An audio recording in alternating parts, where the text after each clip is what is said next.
we had client E who came with her 3 children from out of state, and they kind of landed in Grand Island because her vehicle happened to break down here.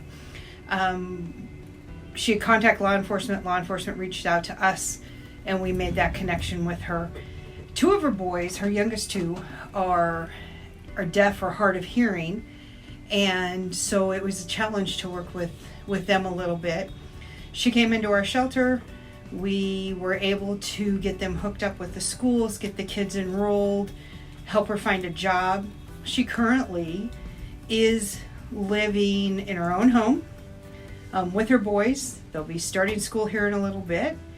And one thing that stuck out for me is when we first showed her our donation room, that was the first time in 16 years she had been allowed to pick out her own clothing.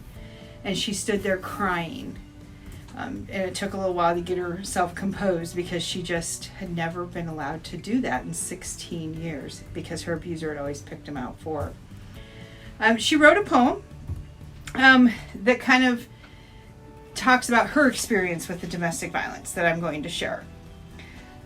Fear befalls me, yet choosing a change.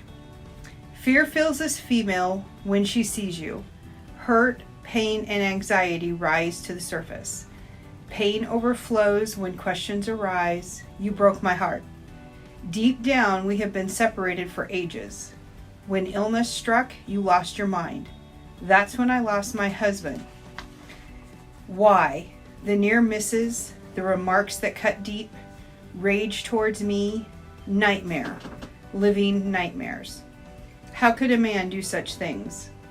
Honesty is where I go, meet the emotions where they are. The quote, "Time heals all wounds," is woefully untrue.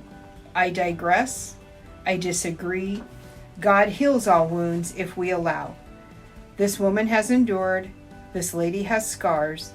This female has survived, her children as well, to see a different life.